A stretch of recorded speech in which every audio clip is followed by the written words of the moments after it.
no one outpaces the Hut. Let's be clutch right here, baby. Here we go. I think it's pretty simple. I'll tell you what's clutch right now. You're losing, no time left. What a finish! You get it done. To the end zone, touchdown! The top 10 clutch drives tomorrow at 8 on NFL Network. Toe drags, fumble recoveries, We got it! strip sacks. I got it! If it's NFL football and it happened, we got it. Never miss a thing with broadcast replays, condensed games, and coaches' film. NFL Game Pass. Get it for a new lower price today. New York City, home to Thursday night football. Well, technically, we're across the river from the Chrysler Building at MetLife Stadium, where Josh McCown reporting for work for the New York Jets tonight. He has been terrific as quarterback of the NYJ. Taking on the 5-win Buffalo Bills down from Western New York. Tyrod Taylor and the Bills trying to get to 6-2 and tie the Patriots in Week 9. Week 9 begins with an AFC East battle, and the 5-2 Bills bent on ending their 17-year playoff drought. Is this the year Buffalo gets reacquainted with postseason football? Meanwhile, the Jets are set to spoil the fun for their division foes. We reveal how Gang Green can pull off the upset tonight. And from calling signals to calling games, Tony Romo's made a splash with his new career. The former Cowboys quarterback joins us to discuss his move to the booth and tonight's pivotal AFC East matchup. That's coming up next on TNF Gameday, presented by KFC.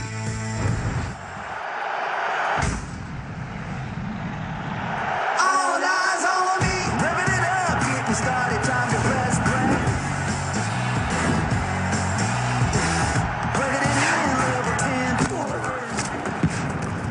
All eyes on me.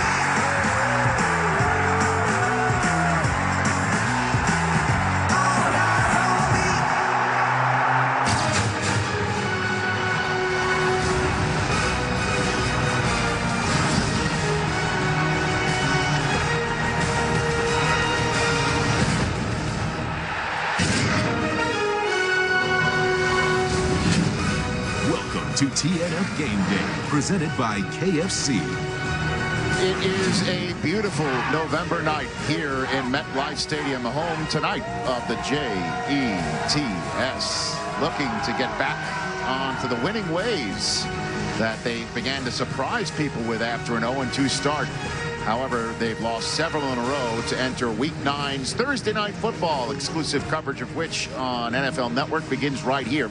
Jets entering tonight at 3-5, taking on a 5-2 Bills team that has playoffs and maybe even more on their mind. I am Rich Eisen, pleased to be joined by my Hall of Famers, Marshall Faulk and Michael Irvin, here this evening. And we began with a bummer, man. I mean, there's just no other way to describe the news that's coming out of Houston, Texas. Ian Rappaport joining us with the latest about Deshaun Watson. Ian? Rich, Deshaun Watson, the Texans' star quarterback and potential Rookie of the Year candidate, has now seen his 2017 season end. I am told he is done for the season with a torn ACL. This was described to me as a non-contact injury, actually during a running play during practice, something where he went down in a heap, and Tom Savage finished off getting the first-team reps with the team.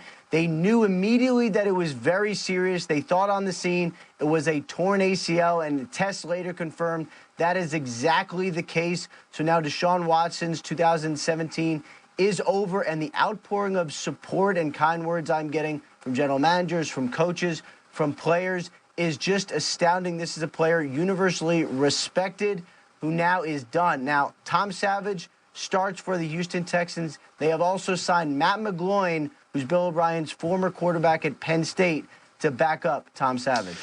All right, so it's back to the old drawing board for the Houston Texans as, again, you can see Houston sitting there with a trio of teams at 3-4, including the Cincinnati Bengals. And it was 7 weeks ago tonight when we were in Cincinnati and we saw Deshaun Watson make his first start after he was put in for Tom Savage in the middle of the season opener for the Houston Texans. And we saw him run one in from damn near midfield on a 3rd and long, and we began to see the playmaking ability that blossomed in October to record proportions. Marshall, I'll give you the floor first about this news. You know, Rich, it's devastating on all accounts. And when you think about just what he had embarked on, the things that he began to do and how he started to make his mark on this league, the comparisons that people were talking about. I mean, just think about the game that he just had, he and Russell Wilson, and what we were saying about this kid being the future of our league is just devastating for him. Had many a knee operations, understand what it's going to take for him to get back. What will it take for him to get back? A lot of work. It's just a lot of hard work, Rich. And the part about it that's hardest is the isolation and what you go through and how you have to rely on your family and your friends to get you through it. And then when you get back in the mix, your teammates to pull you back in because you really feel isolated when you're going through this. And let's just talk about the Houston Texans as an organization. You lose Whitley Merciless, you lose J.J. Watt, and now you lose Deshaun Watson. Tough year for Bill O'Brien and the Houston Texans. Yeah, and Rich, you started it by saying back to the drawing board. Back to the drawing board for the rest of this season, not back to the drawing board because you have your future. Yes. You have your future. You know he's your future. And he was so good in the sample size that he gave us that you know you're in great hands for the next 10, 15 years. But this is just sad news, man. It's so much. If he's doing what he was doing on the football field now, imagine if he got these next 8 games, just the knowledge thereof, just getting the knowledge thereof and what he will be next year. You know, we're praying for him. It's so sad. Marsha and I was having a conversation in the green room about, man, we're losing so many great quarterbacks. We have all these rules in place during the game to protect the quarterbacks, and we're losing them in practice. And it's mind-boggling. Non-contact drills. Non-contact drills. Is there anything you could, again, Deshaun Watson has torn his knee before. He tore one in practice in 2014 at Clemson. It was his left knee. We're still waiting to hear which knee this one is. But, I mean, Julian Edelman down with a knee injury. You saw, remember, Spencer Ware went down with a knee injury in the preseason, which led to the rise of Kareem Hunt. We've seen many non-contact injuries. Is there anything you could, or is it just sheer awful luck? Yeah, and that's it, Rich. It's part of being a casualty of the game, and things happen.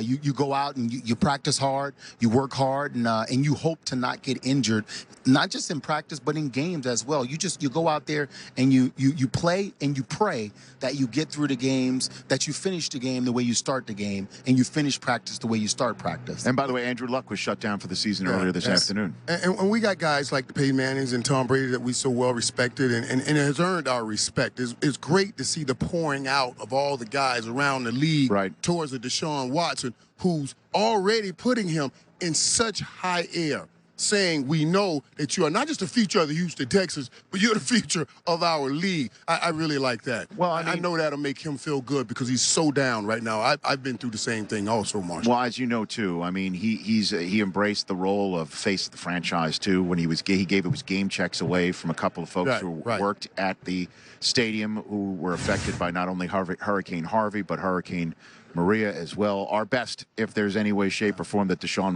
Watson is watching a television right now, from all of us out to him and to the Houston Texans on that front. As for Thursday night football here tonight, you've got the Bills and the Jets. The Bills have just been balling out.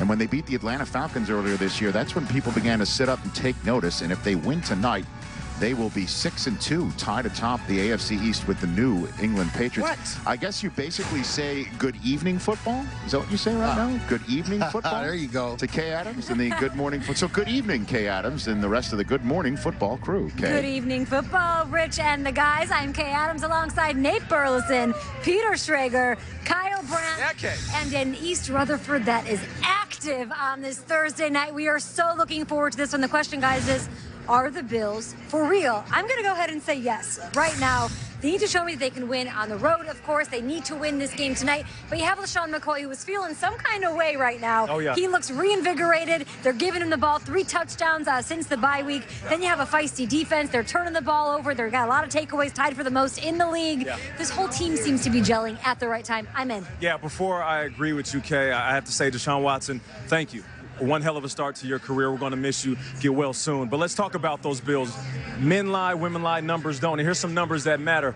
There's only 10 teams or less that have a 5-2 record or better, and the Bills are one of them. And I don't want to talk about that offense. We'll talk about that all night long, but let's talk about that D. You just mentioned it. They are ferocious. They get takeaways. Like Kay said, they're leading the league. 17 takeaways. 11 of those are interceptions. Listen, there has only been 6 TD passes thrown on this defense all season. We're at the halfway mark of this year. So regardless of what we're going to say about the offense, it's that defense is why I believe in this team, Shrakes. Okay. November 2nd, we're crowning the Buffalo Bills Super Bowl champions. I'm not buying them yet. And I'm not buying them yet because this is a bunch of guys who want it that way. You look around this team, whether it's Lorenzo Alexander on his 4th team in 11 years, or LaShawn McCoy, who was traded away from Philly, or their head coach, Sean McDermott, who was fired not as a head coach, but as a defensive coordinator of the Eagles a few years ago. These are not guys that have ever been believed in it. So I'm not going to start believing them now. It's working. I doubt you, Bills. That's for the good thing because you're doing it to everybody who's doubted you before. I see all these fans here. I want to believe in the Bills so badly. Not yet. They haven't earned the right yet, guys. I know they're 5-2. I've seen this movie before. I saw Chan Gailey go 5-2. I saw Dick Duran go 5-2. I need to see more. And even if they take care of the Jets tonight, I need to see them beat Tom Brady. It has been 6 years. It was Ryan Fitzpatrick going up top to Stevie Johnson. 2011, guys, people were planking the last time that they beat Tom Brady. I couldn't take John Cena seriously until he pinned The Rock right here at the Meadowlands, and I cannot jump off this stage for the Bills, Kay, until they beat the GOAT. Not yet. Not yet. We'll see if they get to 6-2 for the first time since 1993. Melissa, over to you. All right, Kay and crew, I am joined by LaDainian Tomlinson here, who, of course, finished his career with the New York Football Jets. So we are going to talk about the Jets. Let's do that. And when you're talking to LT, a Hall of Fame running back, you have to talk running backs. Matt Forte, he had 4 carries for 7 yards last week against the Falcons. You saw it. It was miserable weather. It was raining, and this is what he had to say after the game. He was not happy. We knew the weather was going to be like this. It continued to rain the entire game. There should have been at least one person with 20 carries with the way the weather was. LT's nodding in agreement here. I thought we were going to grind them out on the ground, ended up not turning out that way. I think everyone knows running the ball was the game plan. We strayed from it. Is he right, LT? Absolutely. As a running back, he's right. And as running backs, when it is inclement weather and raining, you expect to run the football because you know that it's going to be difficult to throw the football. And to be quite honest with you, this team has been better when they have been able to run the football. 3 wins, 3 straight wins, and they ran the football well in those 3 straight wins. So Matt Forte is exactly right. Exactly the answer we'd expect from a fellow running back. When you look at the Bills in the last 3 games, they have held each of their opponents to under 70 rushing yards. Yeah. So what do you expect tonight? Well, I expect the Jets to be balanced. They're going to still have to test that defensive line, that entire defense of the Buffalo Bills. Look, you can't rely on Josh McCown, even though he has played well. You can't just put it in his hands and say, oh, throw the ball around and get us a win. This team has played better, as I mentioned, when they run the football. So have some balance tonight. Give Josh McCown an opportunity to have play action pass and throw the ball down the field to those receivers. If they can do that tonight, then they pull off a shocker here at MetLife. Yeah, well, no rain in the forecast. Matt Forte has that going for him. It is a beautiful night here in New Jersey, Rich. All right, Melissa, thanks very much. Tonight is the Jets' 4th annual First Responders Night here at MetLife, and it just so happens to fall 2 days after an all-too-stark reminder of who runs towards danger to protect us from it. Here at the NFL Media Group, only our best goes out to those who know anyone who perished or was injured in the latest cowardly attack on this city and our homeland.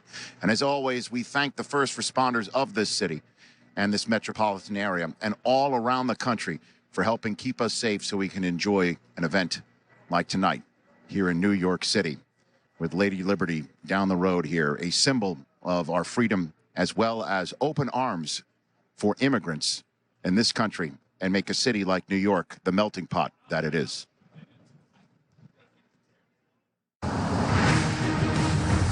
TNF Gameday is presented by KFC's Extra Crispy Chicken. It's extra crispy good.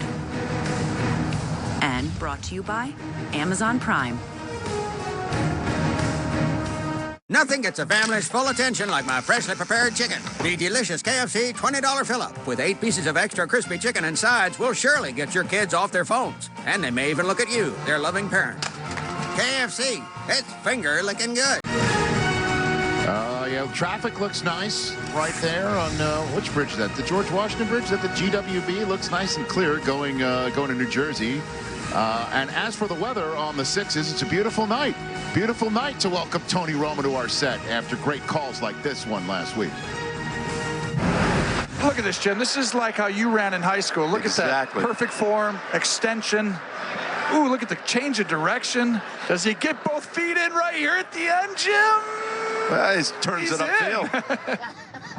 Well done. Tony Romo's been having a blast, and all of us have had a blast listening to the first season of Tony Romo's broadcasting career. Good to see you, Tony. How are you, bud?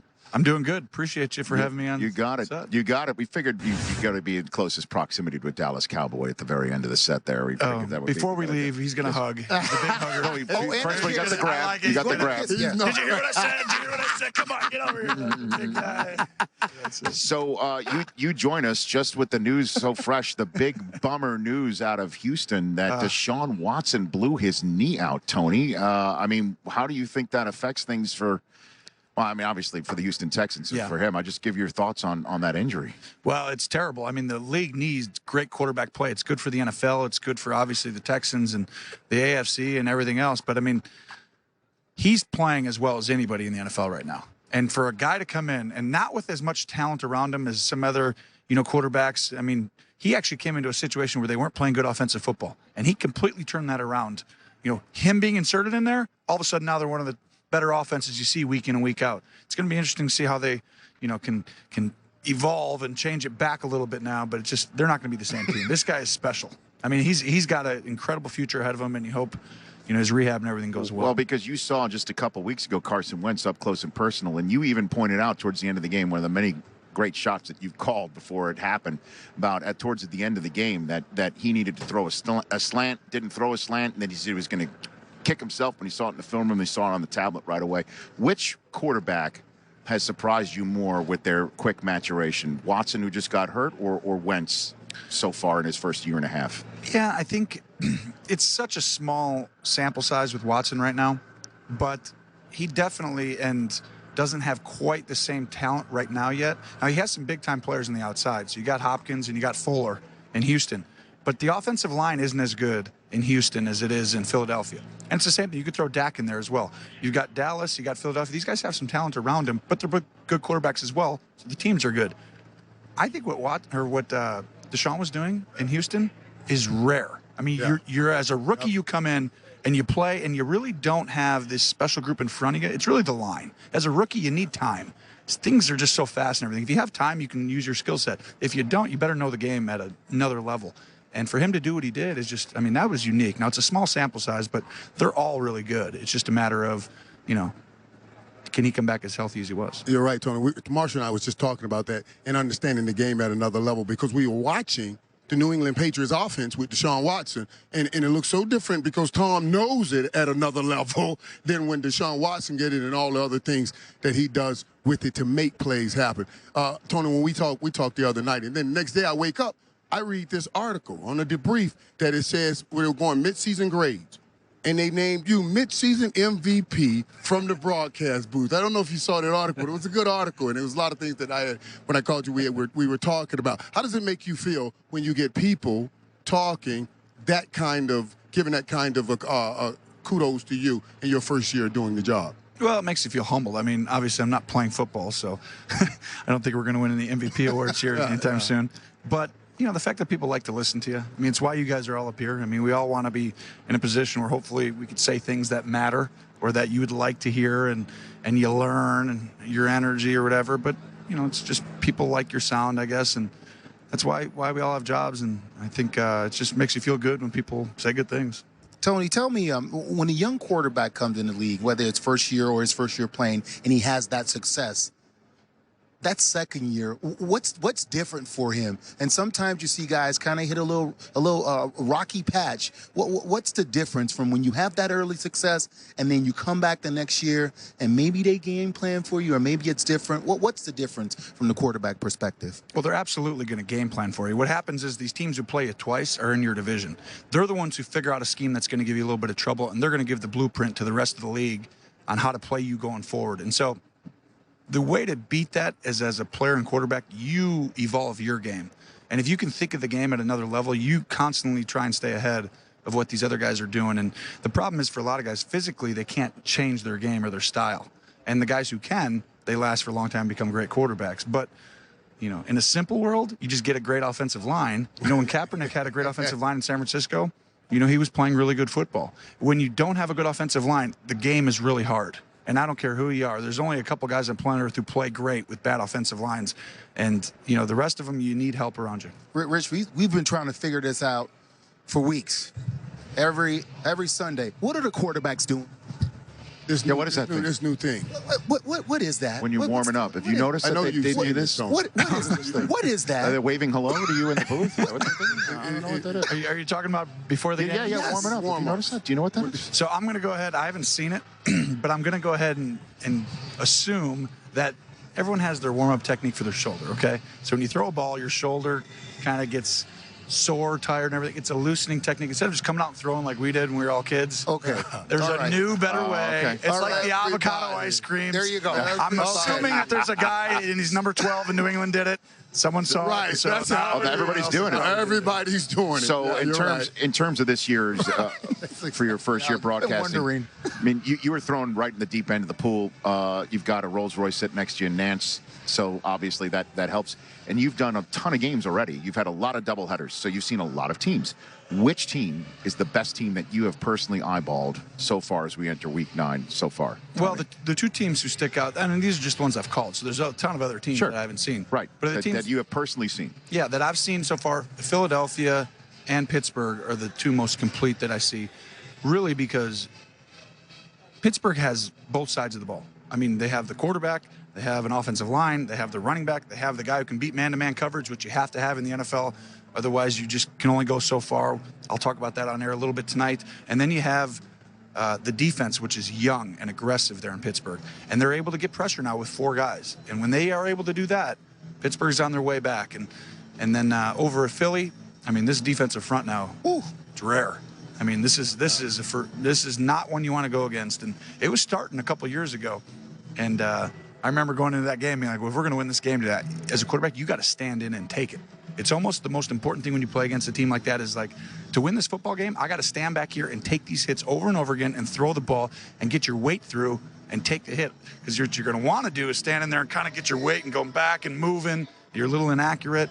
So if quarterbacks are going to beat Philadelphia, you're going to have to take a mental and physical punishing game. That Fletcher Cox, boy. He was great. That night in particular in Carolina, he was just driving everybody back, stopping the run on the way to the quarterback. He was spectacular. You mentioned about what you're going to say tonight. What about tonight? Bills at 5-2, 3-5 Jets. What are your impressions tonight, Tony? Well, I think we do a little thing, a graphic tonight. We're going to have, it's called surprise, teams or things of this season. The Bills are really mine. They're one of the 3 teams that are really a big surprise because everyone in the offseason, you'd put the Jets in there, but not quite at the level yet because of the record yet. But they're playing pretty good football right now, just haven't finished the last few weeks. The Bills, I think, are for real. I think they're here to stay. I think Sean McDermott is a special coach.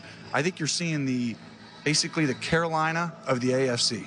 The blueprint you're seeing, this is the same style. They run the football and they stop the run. And it's not fake. I mean, this is what they do. And their quarterback protects the ball. Sometimes you want him to get it out a little earlier. You want him to throw it a little bit sooner. But him protecting the ball allows them to win a lot of games. They're going to create turnovers. And Tony, we're here to do the game. So let's talk about this. And I want to ask you, what are your thoughts about Tyrod Taylor and him getting that big receiver that gets the vertical separation in Calvin Benjamin? And I don't want the Cowboy fans to get mad at me without me asking you anything about your thoughts on Dez Bryant after you tell me about Tyrod Taylor and Calvin Benjamin. Well, I think it's really important for Buffalo if they're going to make a run at the whole thing. I mean, right now, everyone just wants to see him get in the playoffs because it's been 1,000 years since they've been in. But the Bills getting Benjamin They need a guy who can beat man-to-man. Right now, their go-to guy is their running back in the pass game. Right. And so it's like the quarterback's looking for him in man-to-man coverage because he creates separation. Well, what happens is over time, they take away a guy. You need somebody in man-to-man games, which is always at the end of games in tough situations. Teams are going to get up in your face, and they're going to say, make a tough physical throw outside the numbers, throw, catch, throw, catch. And you got to have a guy who can do that. If you do, there's only so much you can do as a defensive coordinator to slow this offense down. Benjamin's going to help him a lot. Now we're going to find out fast if Taylor's the kind of quarterback who can really utilize that skill set. And then you mentioned about Dez. I'll just try and tie it all up into one. Is that I'm assuming you're doing the Chiefs and Cowboys after this one this week, correct? You doing that one? Yeah, I think we'll do it. Okay. We'll do it. So, what do you think that's going to be like? You sitting in that booth in that stadium with that team, and what do you think that's going to be like for you this weekend? Yeah, I think it'll be great. Obviously, I'm going to go there and see a lot of people that I know. Right. But the funny thing is we've been doing games Sunday, Thursday, Sunday, Thursday. Right. And so it's weird because I don't like to start on an opponent or the next one. Almost like football. It's like if you had a Sunday game and a Thursday, you don't even want to look at tape on that team right after. Are you saying a one game at a time mentality? I know, it's crazy. You can't do that cliche now that you remember the That's media. pretty good, Tony. You can't do that. You just went back to cowboy quarterback. I haven't studied them enough yet. No. That is really good. We're going to do it. End on that, man. You can drop the mic, actually. We're going to do it on Friday. Friday. Drop the mic. You're walking back in your stadium. I can only hear. I can only talk about what I can control. I mean, you just go down the list right there. I got a lot of cliches. They're right here in the book. It is what it is. It's literally a cliche table right here. It's just like, I was good. Have a great broadcast tonight, Tony. Thanks, guys. Tony Romo here on NFL Network's live coverage of Thursday Night Football. Josh McCown has been lights out as quarterback of the Jets. What about under the lights tonight? Thursday Night Football. It's Seahawks. It's Cardinals. It's prime time. 1, 2, 3, dominate! Russell Wilson and Seattle look to break out in a heated NFC West race. Great job, fellas. But Arizona with Larry Fitzgerald and Adrian Peterson are ready to ignite. That was awesome. It's Seahawks. It's Cardinals. Thursday Night Football. When it's on, it's on. Next Thursday at 8 on NFL Network, NBC, and streaming on Amazon Prime Video. Again, it's just so beautiful to see this city all lit up and the people here in this town so resilient. Love New York City. Let's look now at some next-gen stats presented by Mercedes-Benz. LaShawn McCoy, when you load the box against him, he just laughs. He scoffs. It appears he just scoffs. Marshall Faulk, LaDainian Tomlinson have more. We're here with Coach Randy, the Manchester Falcons. They're 7-1, and here's what I love. Coach said, the big game is the next game. You gotta love that. Guys, look, we're gonna run a play that LT ran a lot. I ran it sometimes. We call it 90 power. This play is a staple. You saw LaShawn McCoy bust it open last week. Let's show him how it's done. Let's go. So pretty much on this play, as soon as they got this look, Tyrod Taylor knew, listen, this is a home run.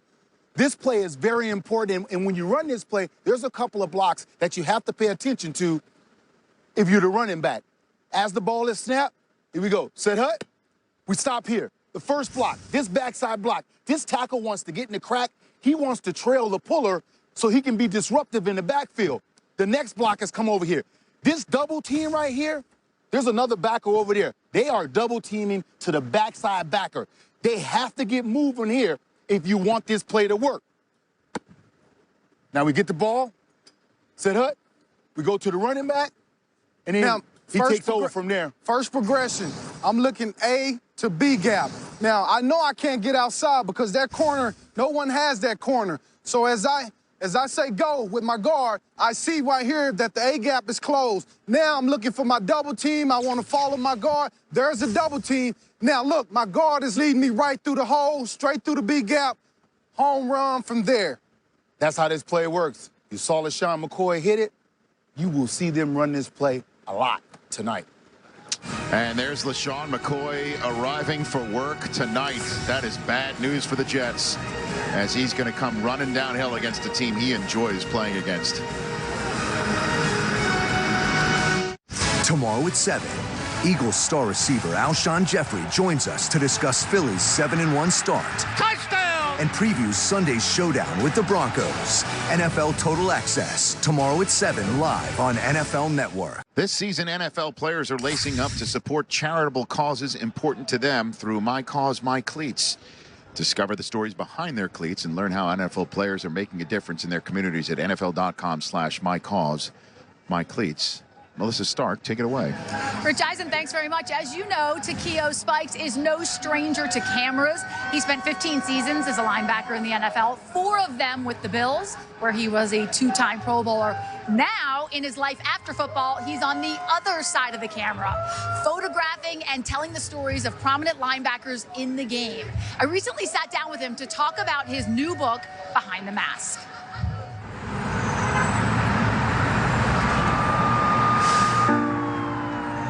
I'm just a country boy from Georgia. What am I doing up here in New York? This wasn't part of my script. I'm not even supposed to be here, but I made it. When did you know that you wanted to play in the NFL? 7 years old. Let's go to work. I love this game, man. I could truly say it was my first love. Once you leave the game, how do you replace that? You can't replace it. But I just find things to occupy my time that I love doing that still has some affiliation with the game. How did you get into photography? When I was in high school, my mother, she was great at capturing the moments, but it was blurry. So then it turned into, Mom, give me the camera, let me show you how to take a picture. She got me hooked into photography. I welcome all of you to the Behind the Mask tour right here in New York City.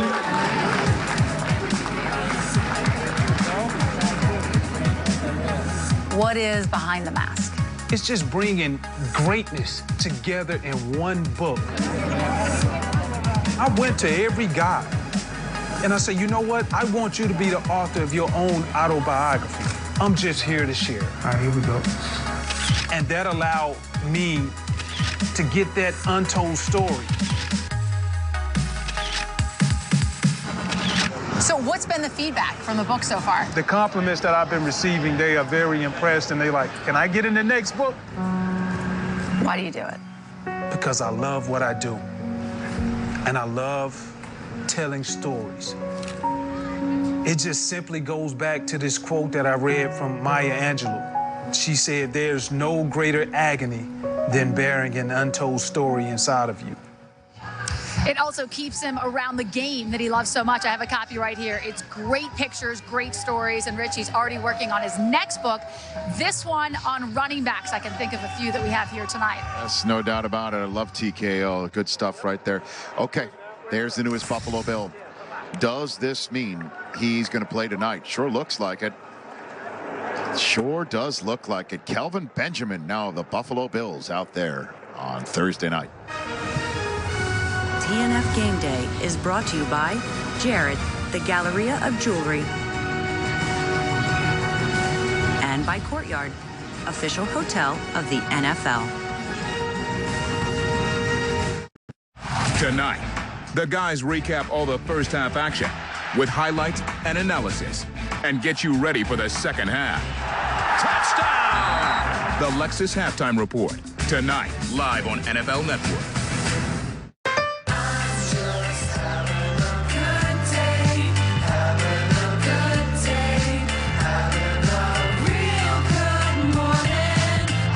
Good Morning Football, tomorrow at 7, live on NFL Network. The Bucket List is brought to you by KFC. Because no matter what year it is, fried chicken and football are a winning combination. Sports. Chicken. Wait. Sports chicken. Time for the Bucket List, presented by KFC.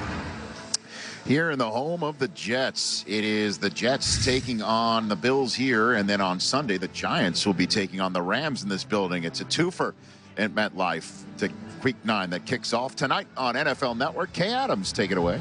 Good Thursday night football to everybody out there. There are tons of key matchups between the Bills and the Jets tonight, both on and off the field. So, gentlemen, let's break them down a Mortal Kombat style with something that we like to call Thursday Throwdown. Hey, let's roll. All right, it's windy. Maybe they'll give the ball to Shady McCoy a lot tonight. So I'm going to round one, Shady McCoy up against the Jets D-line. Okay. Round one, fight. Well, look at that. I love it. Well, listen, I'm going with Shady McCoy. You look at the Jets defense, we love Jamal Adams. He came on the show, he won us over. He's an absolute beast at the safety position. Demario Davis leads the league in tackles and in sacks. But with that said, the 6th worst rush defense in the game. Look out. It's going to be some shady business out there, baby. I'm going Shady McCoy, Shrek. He can run, he can catch. Do you know who the highest paid defensive end in the league is? It's not J.J. Watt or Olivier Vernon. It's Muhammad Wilkerson. And if we're in New York, which our show is Good Morning Football, we hate feeling like we paid for something we didn't get. So if you're making $80 million, Muhammad Wilkerson, Thursday Night Football, step up. I'm going with the Jets defensive line, Leonard Williams, Muhammad Wilkerson. They put the raps on Shady McCoy. They get what they paid for tonight. Muhammad Wilkerson, step it up. Shakes, let me tell you something. It's Shady. He had 100 yards the first time he ever faced the Jets. He had 100 yards the last time he faced the Jets. Nate, he's gotten so nice on Jets, he's officially a member of the Mile High Club. You know what I'm saying? All right? We have Marshall Faulk on the show this morning. He said Shady's got the best vision of any running back in the league. I got a vision, too. It's 2020, and it's Shady going for about $140 right in that building right there, okay? Throwing some shade right there. A little bit. There's going to be a lot of shade in that stadium. I see what you did there, guys. Next matchup. How about, this is going to get really serious now, guys. Pay attention and be serious for a second. All right. The pride of Buffalo, New York. The Goo Goo Dolls up against New Jersey natives, Naughty by Nature from East Orange, New Jersey. Round 2, fight. Okay. I love that. Look at the dolls. I'm going to go first. You're from Jersey. Trace, you're a Jersey guy. Look, I think people at home could guess what we're going to say. I probably. No, what do you got, Peter? Prove him wrong. I grew up in New Jersey, Freehill, New Jersey, and I grew up with the stylings of Tretch and Vin Rock and DJ KG. Okay. I'm going OPP, other people's. I am going with Naughty by Nature. How can I explain it? I'll take a frame and frame it. What do you got, Nate? You think I don't know no Goo Goo Dolls? Is that what you're saying? I mean, slide name, here is gone, Iris, Good Days, Broadway, Big Machine, Dizzy. Come on now. I love me some GGD. You got OPP? I got GGD. You down with GGD? Yeah. All right. Listen, Nate, I'm surprised. Coming up on the timeline, Nate Burleson narrates the rise of the Gin Blossoms. Listen, I'm all right with the Goo Goo Dolls. They do have the worst name since Kaja Goo Goo, but there's a simple test. We can settle this. Naughty by Nature has a song that is impossible to resist with any physical reaction. Nate, put down your mic. I will give you the test. If you don't react to this, then you win. If you do, you lose. You ready? Hip-hop hooray! Ho! Hey! Ho! Hey! It's over! It's over! Next! Fatality! And the crowd loves it! Yeah, OPP all day, baby. What's There up, we have it. Throwdown Thursday, GMFB style. Rich, back to you. All right, thanks very much. Hey, make sure to check out the NFL social platforms tonight to weigh in on who you think will be the TNF difference maker, presented by KFC. Tyrod Taylor out there. He now has Kelvin Benjamin as the man-to-man coverage beater, as Tony Romo said earlier in this hour. We are getting closer to Week 9 live on NFL Network. Moments ago, Jim Kelly arrived, now holding up the number 12 jersey.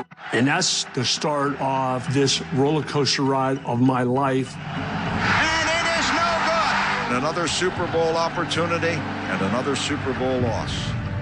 That was going to be one of many, many things that were going to happen. And I was going to be tested. All the ups and downs. The Lord was preparing me for what I'm doing now. And that's hopefully making a difference for others out there. So Kelvin Benjamin's working up quite the sweat right here. He was acquired just the other day by the Buffalo Bills. So the question is all this just to get him in the mix pregame, or Peter Schrager, is he going to play the game tonight? Rich, for fantasy owners out there, what I'm hearing is Kelvin Benjamin will not play tonight. He is going to be out. He will not be active. He's out there warming up. But Rich, looks like it's going to be another week for Kelvin Benjamin. All right, that's the latest on that. The official actives and inactives comes our way in about a few minutes time. As for the big trade, monster trade of Jimmy G to San Francisco, that gets put to the game theory of Cynthia Freeland.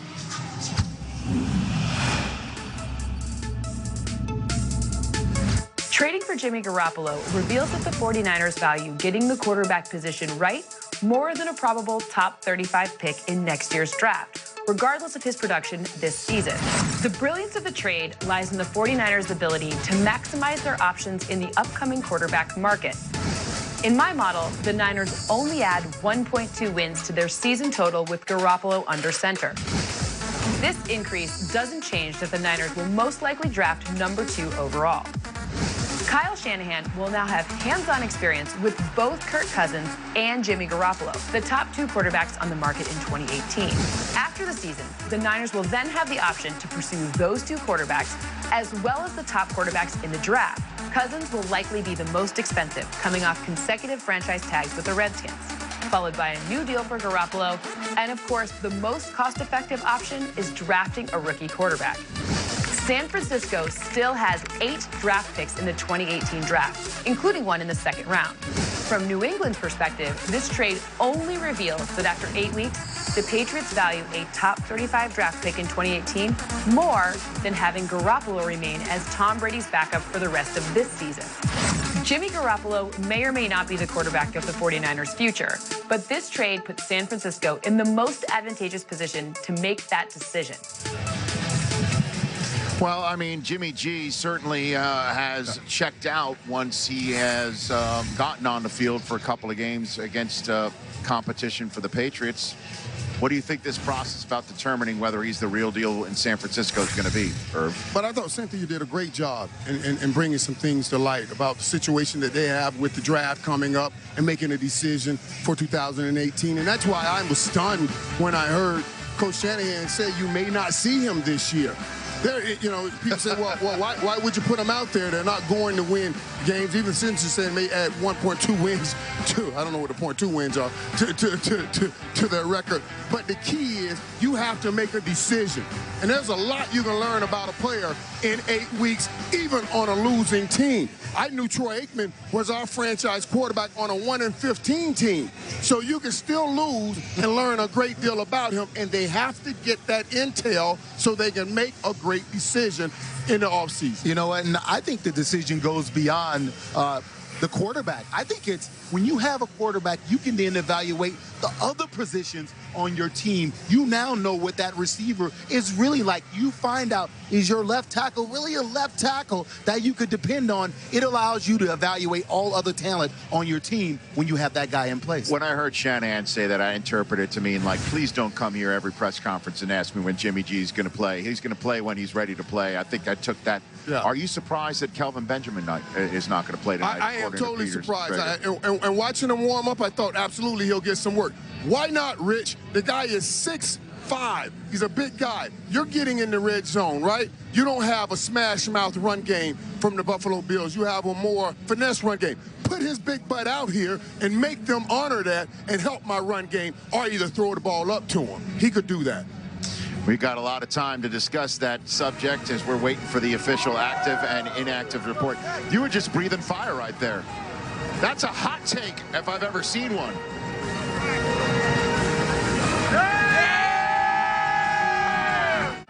Thursday night football. It's Seahawks. It's Cardinals. It's prime time. 1, 2, 3. Russell Wilson and Seattle look to break out in a heated NFC West race. But Arizona with Larry Fitzgerald and Adrian Peterson are ready to ignite. That was awesome. It's Seahawks. It's Cardinals. Thursday night football. When it's on, it's on. Next Thursday at 8 on NFL Network, NBC, and streaming on Amazon Prime Video. A beautiful November night here in the New York metropolitan area for kickoff of Week 9 in an AFC East tilt between the Bills and Jets. Week 1 in Western New York was a Buffalo stampede. Hands it off to the Tolldozer, driving into the end zone, touchdown. Now the battle moves to the Big Apple with the Jets primed for revenge as their division rival fights to stay on pace for its first playoff appearance this century. Bills, Jets, Week 9 starts now.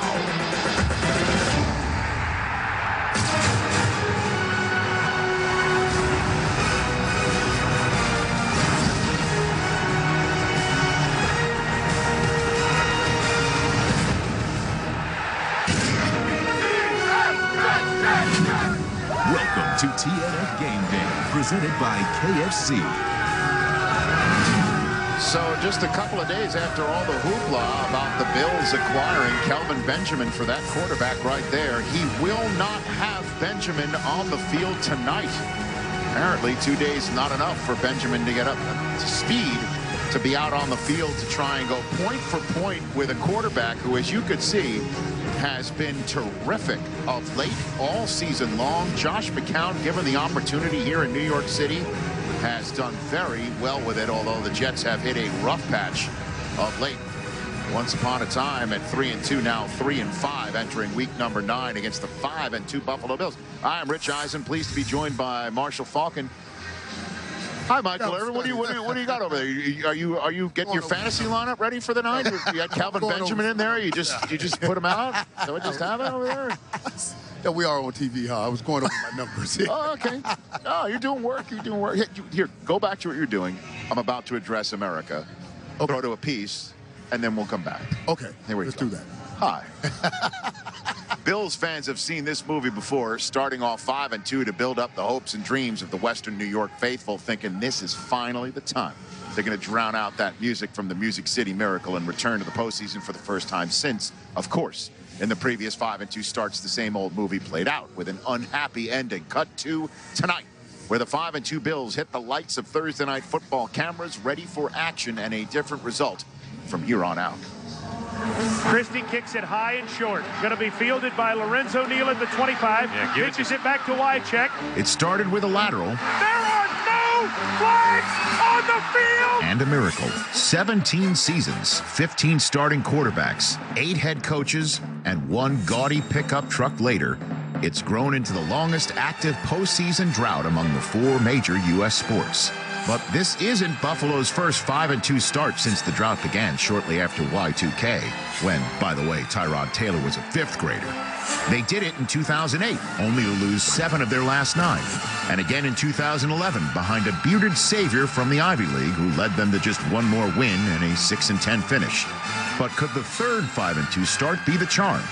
With this new coach and culture, it's starting to feel like it won't require another miracle to end the misery. Maybe this year is the year Buffalo gets to party once again like it's 1999. So, with the Patriots on a bye week, the Bills with a win tonight would tie them at 6-2 and become the 4th such 6-2 team, 4th such team in the American Football Conference. There are the Titans at 4-3, and again, Deshaun Watson now done for the season as he went down with a knee injury in practice today for the 3-4 Texans, as the AFC South has lost Deshaun Watson and Andrew Luck on the same day. Go figure that. Now, as for the Bills' playoff hopes moving forward, they don't play the Patriots till week 13 at home, and then the Patriots week 16 in New England for their last 5 against the AFC East. Take a look at these Buffalo Bills. What do you think of them? You got a real chance here? What are you know what, Rich? I'm going to go ahead and I'm going to buy this year's team, and I'm going to say that they have a chance to end the playoff drought. And when you think about what they do, they do 2 things very well. They stop the run, and they run the football. They force you to pass. You feel like you have to throw the ball down the field, and yes, they're 29th against the pass, but guess what? They're first in interceptions. They're first in takeaways, and they force you to play that type of game while they eat up the clock by moseying the ball down the field. Now, I want to know if the addition of Calvin Benjamin is going to mean more explosive plays down the field, because you're going to need chunk plays as we get deeper into the season, because if you take a look at their record, their 2 losses, they were on the road, and they have a lot of road games coming. They have to get better on the road. Yeah, Marshall, I'm buying also. I mean, I'm buying. I always say it, and I'll say it here again. People talk about defense wins championships. It's not defense. It's turnover defense. It's scoring defense. Defenses that give you back the ball and give you a great opportunity to go put points on the board. And that's what this defense does. And also, they can rush the football. If you can play defense and rush the football, we've known that to cover some issues that may be at the quarterback position while this young quarterback continue to develop. I do think getting big Calvin Benjamin over here shall help a great deal. Now, I'm not saying they'll win the division, but they're in the 5th spot right now. That 5th, 6th spot, getting in the playoffs, I think Buffalo can get that. Well, Sean McDermott, They have an identity. Yeah, they do. We know who the Buffalo Bills are and how they're going to win football games. Real brief before, since we might have a new audience here, are you surprised Kelvin Benjamin is not playing tonight? Absolutely, I'm surprised. I just, you know, for what he can do for you, just being a big guy that can go out and play jump ball in the red zone.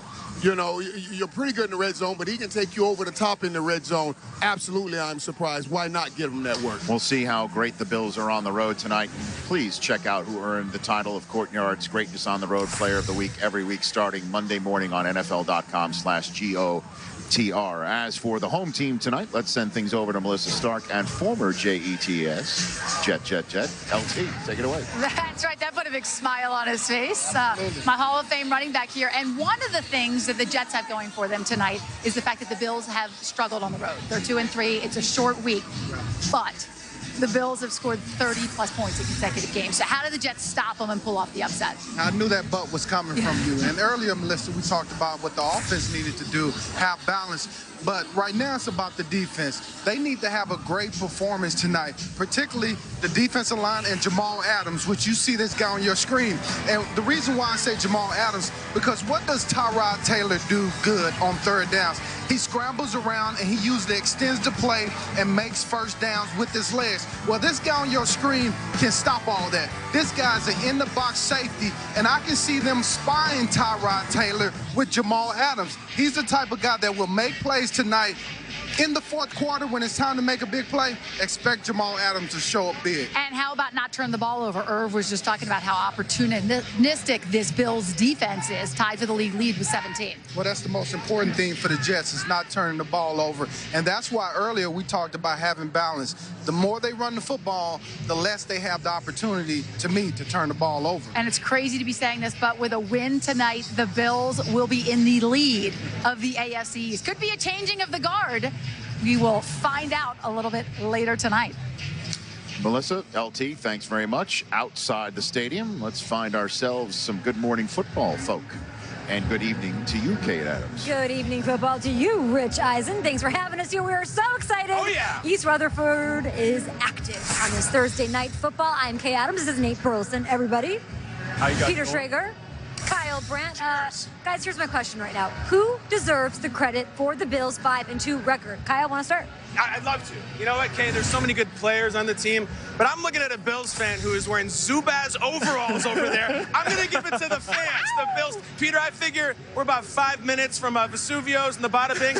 Let's credit the Mafia. The Bills Mafia, of course. Guys, they're undefeated at home. They have the hungriest fan base in sports, and I think the best home field advantage in the NFL because of that insane parking lot party has moved inside the stadium. You know what I like about that party? A lot of people at it were not alive for 4 Super Bowl losses, all right? It's not about Scott Norwood. It's not about jerseys from 25 years ago. It's not about breaking tables, all right? It's always about breaking tables. That's not true. But it's also about breaking history and breaking streaks. And I've got a vision. Legendary Bills fan Pinto Ron, all right? The guy, we've seen him in the parking lot. There he is, getting covered with ketchup and mustard.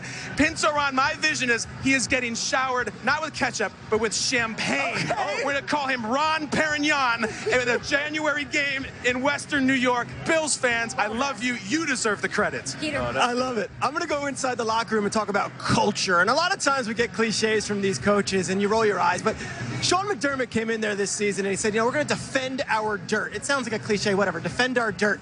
These players have bought in, and what they did was they put little canisters of dirt in every player's locker room and on every staff member's desk. So from the GM, Brandon Beane, to the equipment guys, they woke up one morning with canisters of dirt that said, defend our dirt. And their whole philosophy, win the home games. Win the home games and make it impossible to play here. They're 5-0 at home. They're all bought in. Cliche or not, they're all playing McDermott's game. I love it. I love the cliche, and we'll talk about that in regards to the running game. How about 3 yards in a jar of dirt? That's what it's about. So for me, it's shady. That's what it is. It's LaShawn McCoy. And I know people are saying, well, Nate, he didn't start off the season hot, but it's not just about how he started off the season. I know he didn't get in the end zone until a couple of weeks ago. But listen, over the last couple of weeks, almost 300 yards, 3 TDs. And I'll tell you a story. 2013, Lions playing the Eagles. We're having a decent game, back and forth, heavyweight bout. They go in the locker room at halftime. Shady comes out, and he has a different type of second half. And that's what type of back he is. We always say cliches like, oh, he's a game breaker, and he can go at any time. No, that's Shady for real. I witnessed him on the sideline go for 148 late in the fourth quarter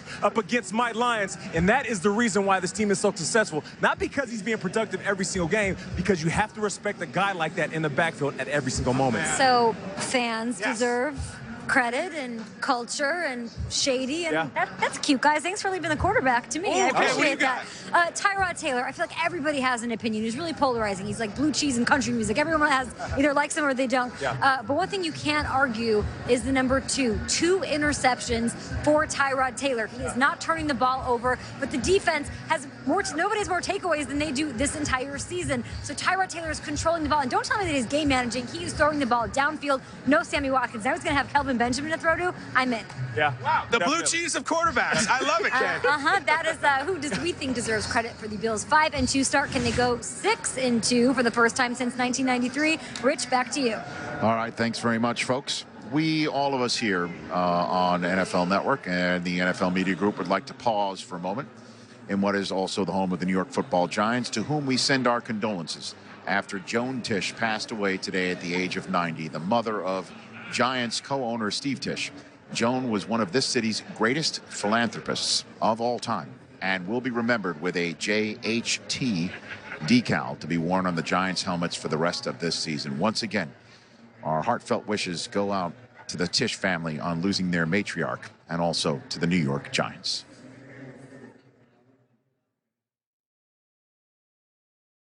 Okay, this is a pretty darn big football game. Yeah, it is. You have to run the football. You have to keep him on the sideline.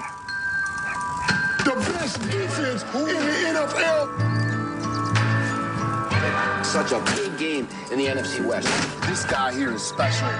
Start your game day with Game Day Morning, football's first pregame show every Sunday, delivering Hall of Fame commentary all season long. NFL Game Day Morning, Sunday at 7, only on NFL Network.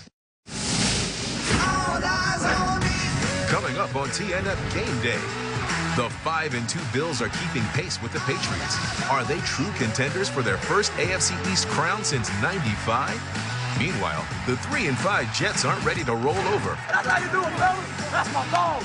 We reveal how they can shuck their division rival and write the course of their season tonight.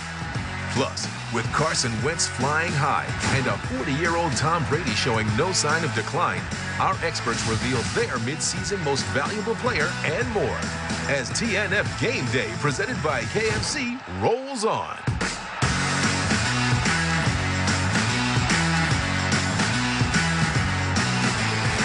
And there is Josh McCown out there on the field. I mean, his numbers have been more than solid. His performance has been terrific, surprising, and he's the Jets quarterback of the present. We don't know about the future. What? Two more touchdowns, what? Okay, we'll talk about that later. No, we'll save the best. We're going to save that. In the meantime, let's throw things out to Kay Adams again. Stop it, Marshall. Thanks so much, Rich. It is GMFB on TNF. Happy to be here, and guys, I brought the whiteboards from our studio I love it. in New York City here to East Rutherford. They are a staple of our show, and we've got them right here on set for a little Whiteboard Wednesday on a Thursday. So I've got some questions for you guys, and you write down your answers, and then we share. It's all really very fun. So here's my first one. Ready? Yeah. All right, Jets quarterback Josh McCown, the aforementioned by Rich Eisen there. He's a bit of a journeyman, right? Yeah. He's played for 10 NFL teams. He's had 11 offensive coordinators. So my question is, great band here, by the way. This cover band's playing incredible. X's and O's by El King right now. Woo. I want to know what song best describes Josh McCown's entire career. Okay. Okay. I got something. You got a little something, Nick? I'll jump right in. So, since we're in New Jersey, I'm going to go with New Jersey hip-hop legend Redman. Okay. Whatever, man. Listen, they say that I'm too old. Whatever, man. They say I'm just a backup. Whatever, man.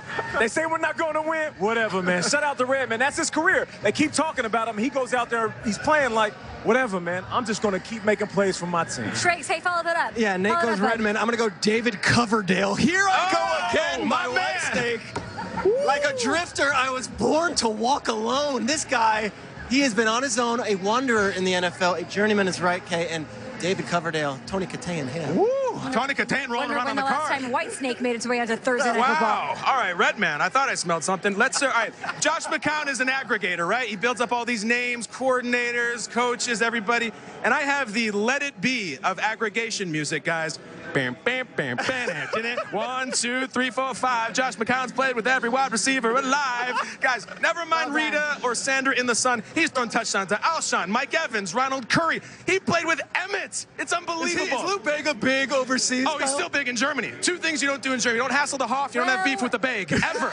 Ever. Don't do it. All right, wipe your boards, please. Little Whiteboard Wednesday on a Thursday at MetLife. TNF Bills Jets coming up. Now the Bills, we all know they are off to a hot start. This is their one primetime game this season. They're bringing it on the road. 5-2 start. They're undefeated at home. What legendary Bill would you add to their 2017 roster? What legendary Bill of all the Bills? I'll go first, Kay. I think this team is awesome. They're fun to root for, but do they have that swagger? And there's a legendary Bill that I would love to see on this team. Let me see Darryl Talley. Darryl Talley once wore a fur coat into. Look at this guy. That is what they need. Look at reporter talking to him. He's not Darryl Talley. All the swagger in the world. Look at, on the field, Kyle. That's chinchilla. You're not going to talk. You're not going to talk about his hair. No pants. A leather jacket. No pants on the field. Darryl Talley. Spiderweb spandex sleeves. We know what the NFL is about. It's about having multiple backs in that backfield, the yin and the yang, the bing and the bang. And I'm going to go with the single bar beast, Thurman Thomas. Could you imagine that face mask running at you like this full speed? He was rocking it and running cats over. Hall of Famer Thurman Thomas, I see you. Him with Shady, could you believe it? Wow. That is the best drawing I've ever seen. And the fastest, too. All right, listen, you know what? I'm just going to go with a famous Bill. All right, I thought I was going to go with Billy Hoyle because he's good at destroying long-established beliefs and stereotypes. The Bills need some of that. But, Kate, you may know him as Will. You might call him Bill. You want to protect the dirt? How about a guy who protected all of Scotland? Bill Wallace. Who better to beat New England than the man who beat the English with fireballs from his eyes and bolts of lightning from his arse? Will Wallace, my man, freedom. Not bad. That is Whiteboard Wednesday on a Thursday. I will say that one Bill that the Buffalo Bills are happy to have is LaShawn McCoy. Oh, yeah. There he goes, LaShawn McCoy. He ran by them like they were standing still. You can't stop LaShawn McCoy today. McCoy takes it in. Touchdown, Buffalo. LaShawn McCoy exploded to the second level. McCoy's just magical. What a run by Shady. Turned on the Jets as he smelled the end zone. Kay, thanks very much. LaShawn McCoy really has everything you want in a running back, and I have someone here who knows a thing or two about that, LaDainian Tomlinson. So I have to ask you, how has he been able to transcend time, coaches, schemes? Well, that's simple. Speed and space. The one thing that you really can't coach and you have to have in the National Football League if you do want to transcend time. You think about it. LaShawn McCoy, they use him in multiple ways, but the best way you can use him is getting him out in space. We know he has the speed. He's hit the home run, since he's been in the league. But he's very special when he's in space. Guys are actually scared of this guy when you have him in space on a perimeter, in the open field, when he's one-on-one with a safety. This guy is so special when he's in space. Yeah, he's averaging a career low 3.8 yards per rush, yet he leads the team in receptions and targets. Yeah. What do you expect from him tonight? Well, I'll tell you, he's the ultimate playmaker for them. And quite frankly, he's all they have right now on that offense.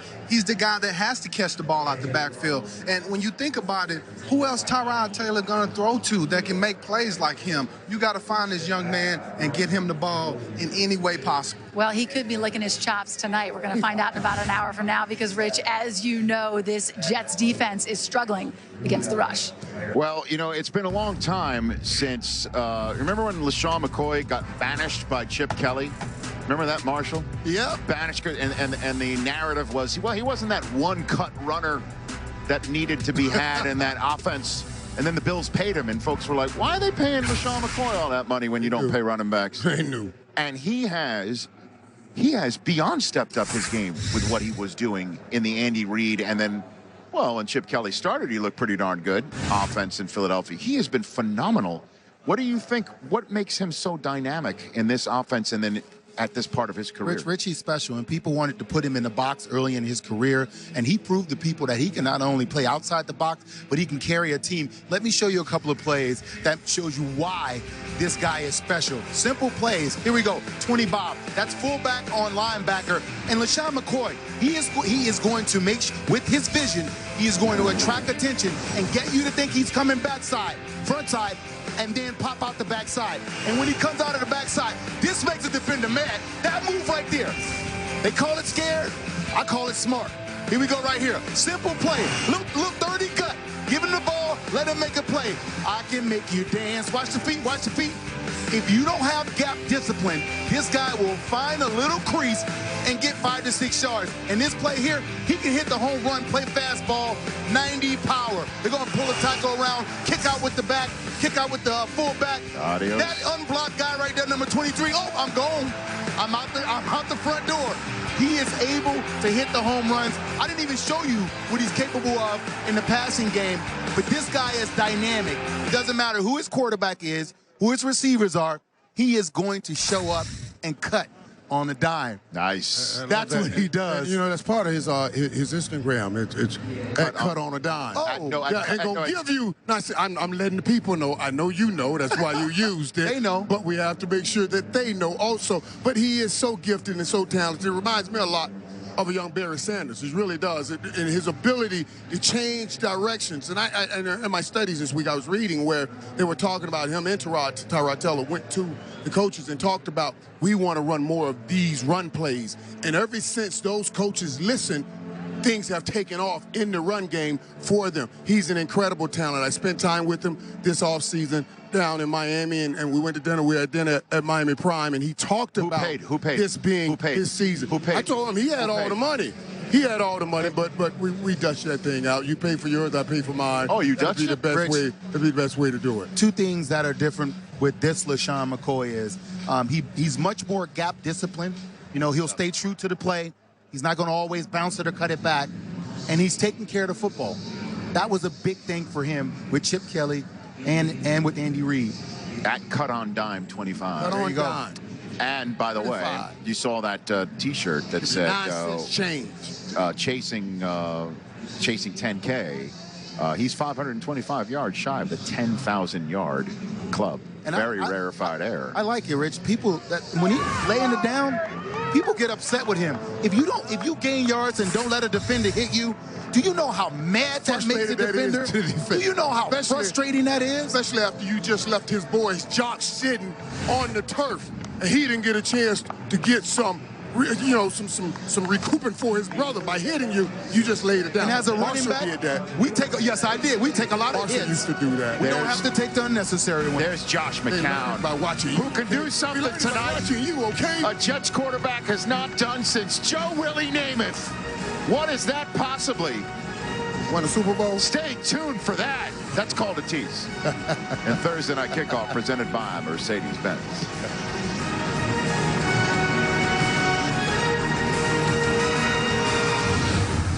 TNF Gameday is presented by KFC's Extra Crispy Chicken. It's extra crispy good.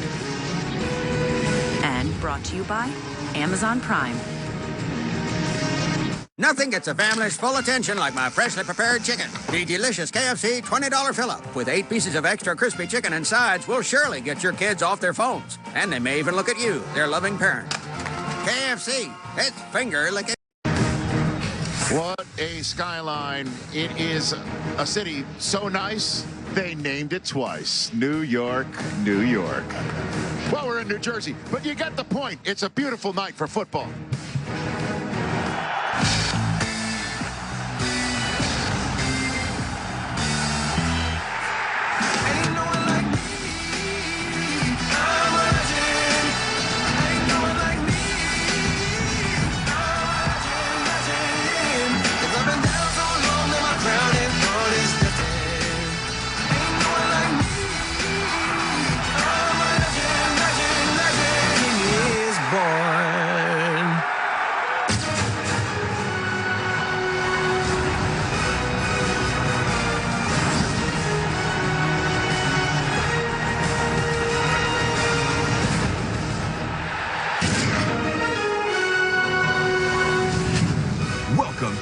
Thursday Night Kickoff, presented by Mercedes-Benz. Western New York is in the house. Metropolitan New York is in the house.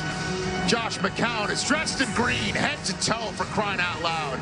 And for all those colorblind people out there, don't worry, the Bills are in white. You'll be able to tell the difference on a Color Rush night here live on NFL Network. We are right here on our set where Michael Irvin is trying to get his chair in position to sit down in it. What's happening over there? It's a chair malfunction. So what's happening over there? This chair got me looking like little Mike. This low chair. You look great. Man. No, man, I'm the tallest guy on this set. I'm not looking like Hold on, Irv, let me help you out. Hold on. There we go. Come on, man. Y'all drop your chairs, man. Stop playing. I got you. Drop the chairs. I ain't gonna do it. Nope. Sorry, Mike. I don't know what's going on. But welcome You can stand up for the segment. To Thursday Night Football Kickoff presented by Mercedes-Benz. I'm Rich Eisen. That is Marshall Faulk, Pro Football Hall of Famer. That's LaDainian Tomlinson, Pro Football Hall of Famer. And that's, what's your name? Mike. Mike over there, Pro Football Hall of Famer. Little Mike. Hold on a second. Little Mike. You know who's playing tall? Oh, it's Buffalo Bills sitting there at 5-2, currently in the 5 seed right now in the wild card race. They win tonight. They join the Patriots, who are on a bye week, Chiefs, who are in Dallas, and the Pittsburgh Steelers, who are on a bye week, at 6-2. How about them apples? Now, the Bills win tonight. They tie the Patriots in division, but would have a better division record. So for those scoring at home, they'd be in first place technically. They play each other, the Patriots and Bills, in week 13 and 16. And the Buffalo Bills play 4 of their last 5 in division. Will the Bills challenge the Patriots when it's all said and done? LaDainian Tomlinson. I'll make this simple. No. Wow. I'll just say no, just simply because I don't think they have enough experience right now, guys. Still have a lot of young guys. And when you think about the Buffalo Bills, you have to be able to score with the Patriots. And right now, throwing the football, they're just not there. They can't throw the ball to score. And then defensively, what do you got to do to Tom Brady? You got to put him on the ground. And you have to stop them from throwing the football, which the Bills haven't been very good at doing so far. So that's why I say not yet. They are getting better, but they're not there yet. I somewhat disagree with you on this one. And wow. Here's why. You know, I think Leslie Frazier and his defense and what they do, they stop the run and they make you one-dimensional. And when they make you one-dimensional, okay, you're going to get a lot of yards, but they're scoring defense. They're third in scoring defense. They take the ball away with interceptions. That's a good thing going against the Patriots. Tom Brady, Marshall. I know, but it's Tom Brady without a defense, and guess what they do? They run the football, and mobile quarterbacks, they have given Bill Belichick trouble. Now, these are not the same Patriots. Now, we know they're going to get better, but I'm just saying, right now, today, I believe these Bills, with Leslie Frazier as the defensive coordinator, Rick Dennison, the offensive coordinator, a guy who was with Denver that was over there when they beat the Patriots. I'm telling you, this team, they have a little something that they can compete with these Patriots. 2 things now. The defense is a takeaway defense. I don't believe Tom Brady will give it away as much as they need to be taking it away. Tom Brady just doesn't allow that much. They only have 5 turnovers this whole season, talking about the New England Patriots. And the second thing is you have to be able to match this team in making plays. Yeah. And I just don't know that Buffalo can do that just yet. Now, I'm giving Buffalo all the love because I do think they will be in the playoffs. I do think they can make the playoffs. But overtaking New England is a whole other thing. In the back, this is your best chance, though. Without Julian Edelman, it's your best chance. I still don't think you can get it done. And also, which Patriot team are we talking about here? Well, also Dante Hightower's not around. Dante Hightower, it's your best Chris Hogan's chance. out for the foreseeable future. Listen, I'm trying to ask Calvin Benjamin gives them something special. See, you're talking about, you're changing the conversation. Well, I don't know if he will give him enough, but he has to give him something awfully special to compete with the New England Patriots. Which Patriots are you talking about? What do you mean, which Patriots? Hold on a second. New England's about to play a lot of games on the road at Denver, in Mexico against Oakland. They've got to go to Pittsburgh before they have to play the Bills at home. So they do have a shot. I think the Bills absolutely do have a shot. Right. Certainly, if they win tonight, as they should, as people believe they should, they'd be 6-2. When you talk about overtaking the Patriots, Rich, we're not just even talking about doing it record-wise. We're talking about, with the Patriots. With the Patriots, winning the NFC East. You got to not only beat them in the record, but I want to see you beat them, period. You have to beat them to send a message that the big boys, the new boys, are here on the block. Marshall, you had to do it with San Francisco. You had to do it with San Francisco. I had to do it with San Francisco. You got to send a message that the new team is on the block, and I just don't see them sending that message.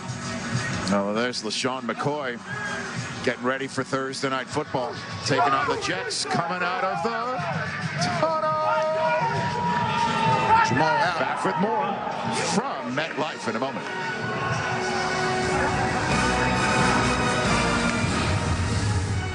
Thursday Night Kickoff is presented by Mercedes-Benz, the best or nothing. And delivered by Papa John's, any pan pizza up to 5 toppings, just $10. Okie dokie. Oh, traffic moving nicely at what looks like the GWB. NFL Network traffic and weather together on the 9s. It's a beautiful night to talk about the midseason point of the National Football League. Is it too early to talk about MVPs? I think not. Completions, big plays, and quick thinking.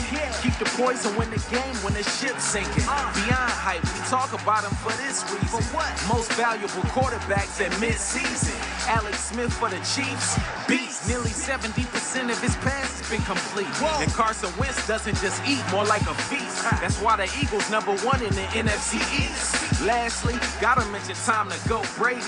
The best to do it, that's a fact, no maybe.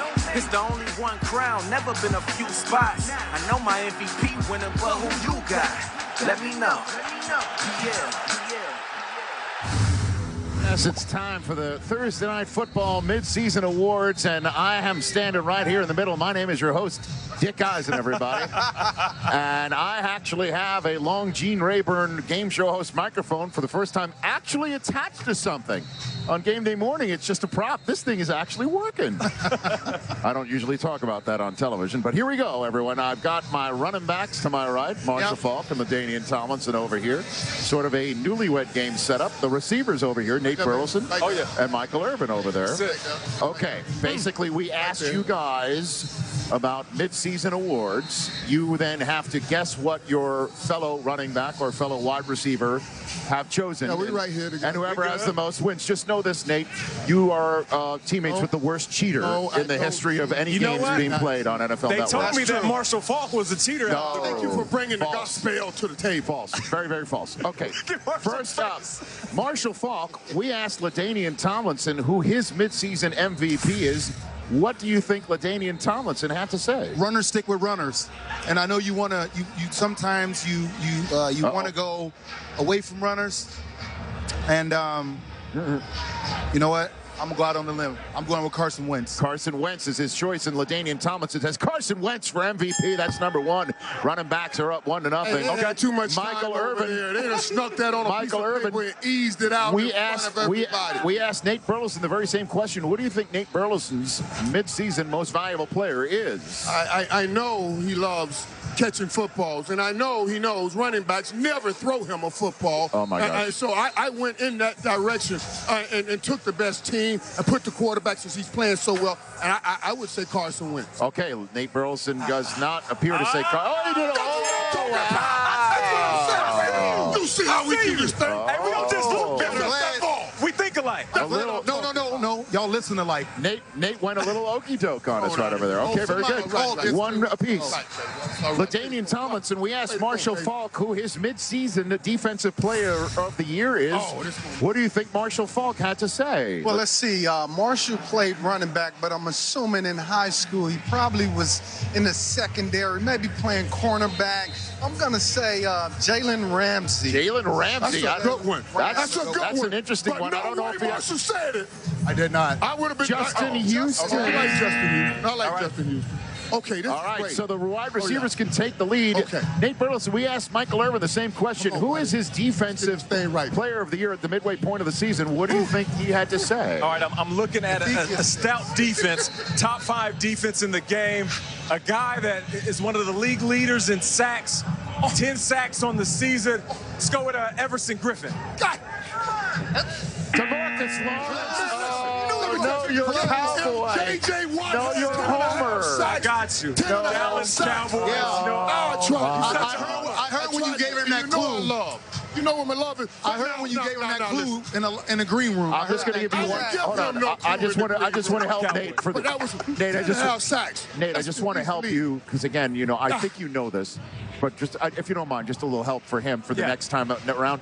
It's always about Michael. Okay, all right. How's that about so it's going to be a you cannot spell Michael and Irvin without 3 I's. So man, if J.J. Watt had 10.5 sacks, last we one. would always be talking about it. Last one. All right. Last one. You're all tied up at 1. Marshall, we asked LaDainian Tomlinson, what's his midseason touchdown celebration of the year?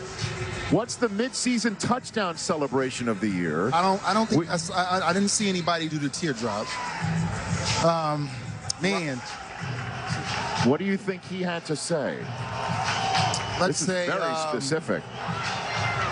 Let's go with I'm gonna go with Odell giving the ball CPR. Oh, you didn't say peeing on the hydrant, did you? Oh, there we go. Hide and seek. Oh, the hide and seek of the Pittsburgh Steelers. They got it right there. I almost went with Juju. I like Juju. Okay. This is for the win. Hey. No, nobody said. You heard what you just said. This is a cheater over here. I said I like Nate. No, you did not. No, you did not. Your second chance to get in the mind of Michael Irvin. All right, listen. You know, why you gotta cheat? It's all about the wide receivers, right? I missed the last question because I didn't recognize the fact that you were such a homer. So you went with your team. I'm gonna go with one of my teams, Vikings, with the duck goose. Oh! What we got? Oh my gosh. Of all the celebrations. Did he telegraph it? Did he say something? Did he touch him on the head? That was real. No, none of that. None of that. I don't know where he. Hold on. Let me sum this one up. Hold on. Here we go. Duck. Cheater. Always. Come on, man. No, that was really. You got to give me victory when it's victory. Hey, don't hate the player, hate the game. That was perfect. That was perfect. Bam! Drop that tear on him right there. That's a teardrop on them, Mike. Boy, way to go, baby. Why they always hating on the wide receivers? I promise y'all, there was nothing funny in that. There was nothing funny in that but victory. It's all right, LT. That was all right. Oh, we're not gonna say anything. Boy. I don't have anything to say. What are we doing now? I feel so much better now. There it is. Having fun. There's the celebration. Oh, Nate, just don't let Irv drag you down to his level. That's all right, right? Seriously, man. Oh, he really got it. There's Tyrod warming up tonight. He knew I couldn't have Juju Smith. The way you guys jumped on him. I played for the... Tomorrow at 7, Eagles star receiver Alshon Jeffrey joins us to discuss Philly's 7-1 start. Touchdown! And previews Sunday's showdown with the Broncos. NFL Total Access, tomorrow at 7, live on NFL Network. Good Morning Football Weekend. Let's go! We're bringing the NFL to Saturday to get you ready for all of Sunday's action. What you did last year does not matter. Come on in. Good Morning Football Weekend, Saturday at 9, only on There's Tyrod Taylor out on the field tonight, as he has done very well going for a season sweep of the Jets tonight. So news on the quarterback front today.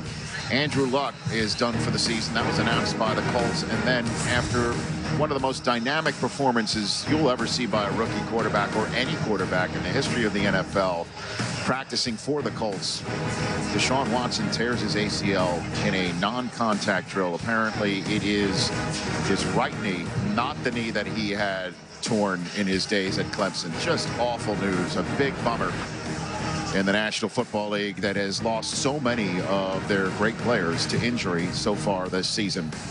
Down on MetLife, part of the broadcast team tonight on NFL Network, Tracy Wolfson. Tracy? Well, thanks a lot, Rich. Everyone wants to know what's the difference with this Buffalo Bills team. Well, I had a chance to speak with them yesterday, and you can just tell the difference from last year to this year. And it all starts with head coach Sean McDermott. What quarterback Tyrod Taylor told us yesterday was that he brings consistency, he brings confidence, a team-first attitude. Everyone on the roster matters. And I think we saw that last week with Brandon Tate and that 24-yard catch and the celebration that ensued afterwards. And what McDermott told us is that he just got chills watching that. He said it was one of the best moments that he's been a part of in 20 years in the NFL. The other thing about this team is they seem to always be doubted. And he said all of these players, so many of them, from Tyrod Taylor to Micah Hyde, have been overlooked. He said, I've even been overlooked. He said, I'm bald and I have a hard time getting a tan. No one thought I would be a head coach. Well, here he is with a chance to take this team to a 6-2 start, their best start since 1993. Rich? All right, Tracy, thanks very much. As you can see, the players that were sent packing by the Bills are names that you've heard of. And then they brought in these folks, Jordan Matthews and Kelvin Benjamin, who again is not playing tonight. E.J. Gaines for the Rams is a cornerback that will be part of a key ingredient presented by Bud Light tonight for the Bills going against the Jets. LT? Tre'Davious White, the Bills' first rounder out of LSU, guys. These guys have started all 7 games and leads the NFL with 12 passes defense. He's been balling out. And my guy is Jordan Matthews. I got a chance to talk with him before the game. He's telling me his thumb is feeling much better. He had that surgery and he got back. He feels like he's ready to extend and make plays, and he's happy that they even brought in some help and Kelvin Benjamin. This is my guy right here. I always like this guy, even at Philadelphia. And this guy was a key ingredient in the secondary for the Packers. Cuts deep that the Packers let him walk to the Buffalo Bills. And Micah Hyde, with 4 interceptions in his last 4 games, now has a career-high 5, which leads the National Football League entering Week 9 tonight, Marshall. In Adolphus, Washington, if you wonder why Marcel Darius was traded to the Jaguars, it's because the emergence of this 3rd-round pick out of Ohio State started Sunday against the Raiders. He's been an impact on his defense so much so, Marcel Darius became expendable. And then there's Tyrod Taylor. Obviously, it's a quarterback-driven league. There were so many Jet fans around here that thought maybe, just maybe, the Buffalo Bills would let him walk this non-playing season. And the Jets, who are quarterback needy, as we all know, would pick him up. But instead, the Bills kept him in the fold, and look at what he has done. He's holding on to the football. He's being very smart with it. He's being efficient with it. The question is, when the going gets tough and the weather gets worse, is this guy a playoff winning Super Bowl type quarterback? Marshall Faulk, your thoughts? You know what, Rich, and to say winning the Super Bowl, boy, that's a stretch. But I think he could take them far, and they can go deep. And we're watching LaShawn McCoy do a great job at running the football. We need some of these receivers to emerge. That's why they went out to get Kelvin Benjamin. But I think this defense is the thing that's helping him. Getting the football back, stopping the run, the ability to scoring defense where they're at, turnovers first. It's amazing what they're doing to help him. Yeah, Marshall, he's getting a lot of help from that defense. But Tyrod is making plays outside of the pocket, which he has always done. But I think he can take them far. I think he can at least win a playoff game, Mike. If you think about it, if the playoffs started today, this guy would be playing against the Tennessee Titans. So you tell me, do you think he can beat the Tennessee Titans? Absolutely. Right, because he causes so much stress on your defense with his ability to run the football. getting outside the pocket. And now you're adding more weapons on the outside. I love what Buffalo's doing. It's like they're climbing a step ladder to get to heaven, to be one of those teams that can end up playing in the promised land. And they're giving him now things that he needs. If you got 4 of the 7 games, you're under 200 yards. Let's go and find him more help to get that number up, because he cannot beat the Tom Brady's of the world with that. That's why they did trade and got Calvin Johnson. Josh McCown being a good dude, good guy. He's a family man, and he is a Jet quarterback that is taking care of business properly before he goes out on the field and tries to delight those Jets fans with a win over the Buffalo Bills on Thursday Night Football. Good people, that Josh McCown. Thursday Night Kickoff presented by Lyft, when we return live on NFL Network before Week 9 begins in an AFC East battle where the Bills are trying to sweep the Jets.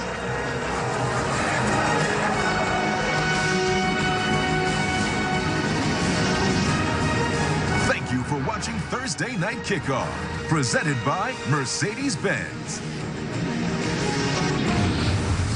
Thursday Night Kickoff is presented by Mercedes-Benz, the best or nothing. And brought to you by Pepsi, welcoming you to the fun doesn't end zone. Moments ago, Jim Kelly arrived, now holding up the number 12 jersey. And that's the start of this roller coaster ride of my life. And it is no good. Another Super Bowl opportunity and another Super Bowl loss. That was going to be one of many, many things that were going to happen. And I was going to be tested. All the ups and downs. The Lord was preparing me for what I'm doing now. And that's hopefully making a difference for others out there. You are looking live at New York City and across the Hudson. From there, we are live from MetLife Stadium. Jets Bills on NFL Network.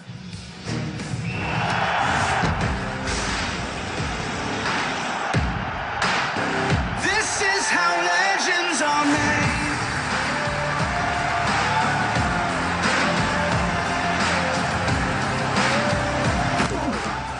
This is how legends are made.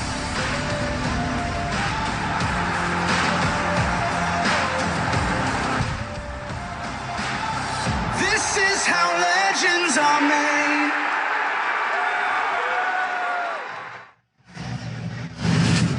Welcome to Thursday Night Kickoff, presented by Lyft. There's Tyrod Taylor trying to lead the Bills to their first 6-2 start since the K-Gun days, the good old days that he's trying to return to Western New York. Josh McCown, if he throws multiple touchdowns tonight, he would become the first Jet quarterback to do it in 5 straight games since Joe Willie Namath.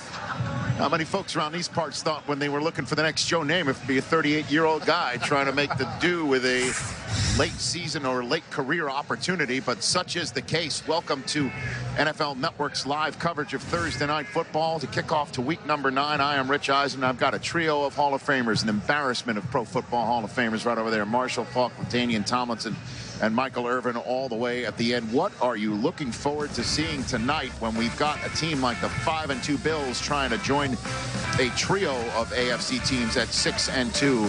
And you could see the Bills could match the Patriots in that regard. They've yet to play New England right now, but as you could see, Sean McDermott, as the head coach in Western New York, has certainly gotten things going on the defensive side of the ball with Tyrod Taylor and LaShawn McCoy, soon to welcome Kelvin Benjamin into the mix on offense. What are you, Marshall Faulk, looking forward to seeing tonight? I'm looking forward to seeing LaShawn McCoy tonight. I want him to show us what the best running back on the football field is like, and also can the Bills win the games that they are supposed to, so we can continue to talk about them like we have on been. this stage, on this big stage. Absolutely, and it's their first national televised game, guys. Right. So I want to see if they pass the eye test from all of us. You know, we've seen this team on highlights, and they look good with LaShawn McCoy and Tyrod Taylor and this defense, turnovers. But tonight we get to see them live, and can they pass this test? And in the playoffs, you're going to be the only show on at that time. Right now, they're the only show on at this time. All eyes are on this football field and the Buffalo Bills. But, Rich, I'm dropping my eye gate on the New York Jets too, because I went through that process of going 3-13, 1-15, and building a team from ground up. You got a guy like Jamal Adams that you drafted, and I think a great guy on defense. I've known him since he was 5, 6 years old. You can build around this guy, but I want to see what the process is. Where are they in the process, Rich? And Rich, I want to see you. I'm looking forward to watching you watch your Jets up close. Right here, we're on the field. I want to see if you're going to snatch one of these referees if they don't make the right call, Rich. No, it's okay. I was about to praise the Buffalo Bills, actually. To be honest, we're not going to let you do that. The Buffalo Bills. Look, I'm a native New Yorker, born in Brooklyn, raised in Staten Island, watching the Jets ever since they began to really disappoint me year in and year out, day in and day out, moment in, moment out. But the Buffalo Bills are the first team to have handed the Atlanta Falcons a loss this year. Yes. And that was before it became vogue for AFC teams to beat them. They were also a team that took the Raiders, who on this right here Thursday Night Football a couple weeks ago, and beat the Kansas City Chiefs. They brought them back down to earth. Yep. So maybe, just maybe, the Buffalo Bills are a playoff caliber team, and we're going to see that on this field tonight.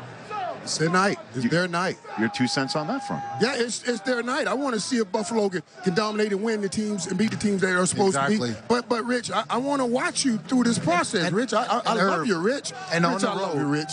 You know we're going to have fun on this sideline, don't you? I look forward to that. It'll be a great night tonight, especially because, again, tonight is the Jets' 4th annual First Responders Night here at MetLife, and it just happens to fall 2 days after an all-too-stark reminder of who runs towards danger to protect us from it. Here at the NFL Media Group, only our best goes out to those who know anyone who perished or was injured in the latest cowardly attack on this city and our homeland. And as always, we thank the first responders of this city, this metropolitan area, and of course, all around the country for helping keep us safe so we can enjoy an event like tonight. And as you can see, New York City is looking beautiful tonight. Just awesome. Play against the experts in the weekly Pick'em game presented by Lexus. Go to NFL.com/Pick'em and see if you know more than the pros. Thursday Night Kickoff is presented by Lyft. Whether you're heading to the game or headed to the store for 7-layer dip, it matters how you get there. Not at home for Thursday Night Football? No problem. Watch live primetime games with NFL Mobile, only from Verizon. All righty. Here we are in MetLife Stadium. It's time now for Who's Winning Tonight, presented by Mercedes-Benz. Am I kicking things off? Am I kicking things off? Okay, Irv. You say I'm here. I'm a Jet homer. I'm in the home of the Jets. You love the Jets. I'm in my hometown. Right. From Staten Island, from Brooklyn. Don't do it, Rich. Bills are winning this game, people. They are the better team. They're going to the playoffs this year. You're setting up your own pain, Rich. 27-21. What I do is I'm a lead pipe swinging professional, sir, and I give you what I think. But you I tell you what I think with no filter. You're so bitter with it, though. Did I stutter? So bitter. I think it's a hard-fought AFC East game, and when I look at it, I just feel like the Buffalo Bills. They have more playmakers on their side. I like Buffalo 33-31. Wow. That's a high score. It's going to be some scoring Mark tonight, my Rich. words. Okay, Mark my words. I'm marking. I have a pen. The Jets defense will not let LaShawn McCoy get off tonight. They will make it tough on the Buffalo Bills and running the football. And Josh McCown will have a big night against this Buffalo passing defense. Jets 25-24. All right, that's pretty good right there. See, we got. So the Jets. It went home. The Jets have all those field goals, or where do we get 25 from? It went homer. Safety. Okay, I like it. After 4 field goals. Okay. We've talked about it. We've talked about it. This is you're the only show in town. Ultimately, I want you to focus on this game.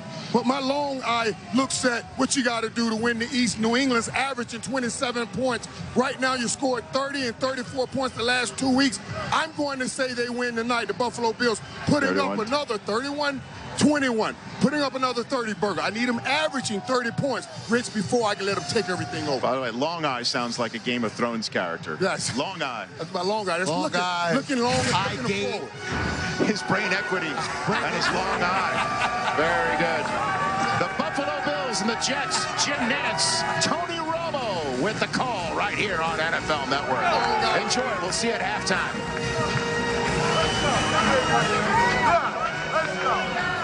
Tomorrow at 7, Eagles star receiver Alshon Jeffrey joins us to discuss Philly's 7-1 start. Touchdown! And previews Sunday's showdown with the Broncos. NFL Total Access, tomorrow at 7, live on NFL Network. I want to show you something here real quick. Sure. Take a look at those for me. Okay. So I have a few comments here. I want to get your reaction to a little preseason prediction there. Read them off to me. Tell me what you think. 2017 Buffalo Bills predictions. We'll be lucky to win 2 games this season.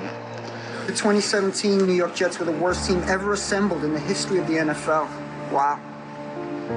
Let's take a live look at the beginning of the season for the Buffalo Bills. Looks like a dumpster on fire. A dumpster fire. That's lame. Oh, these people have so much faith in us. What have we got in? Look at the Jets' schedule. 0-16. 0-16. 0-16 isn't a hot take. It's expected.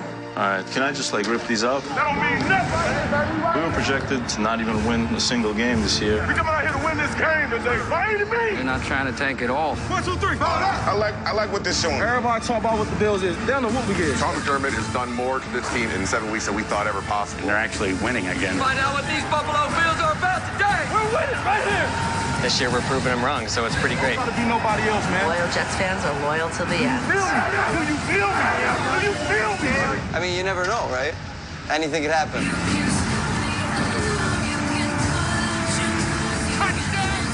the Jets are blowing the Dolphins out. What a wild game. And Buffalo's going to win the game. The Jets win in overtime. Being a Bills fan is tricky. It's a roller coaster ride. They need to win. Jets, right? Hope, I guess, is the word. We all have hope. It's a balmy autumn evening in the New York area as the Jets get set to host the Buffalo Bills on Thursday Night Football. Hello, friends. Jim Nantz, Tony Romo, Tracy Wolfson, and Jay Feely. Yes, you heard those crazy predictions before the start of the season. Look what Sean McDermott's team has done. They're at 5-2. Meanwhile, the Jets of Todd Bowles, yes, they've outperformed what people were forecasting. They're at 3-5, having lost the last 3 games, all of which they could have won.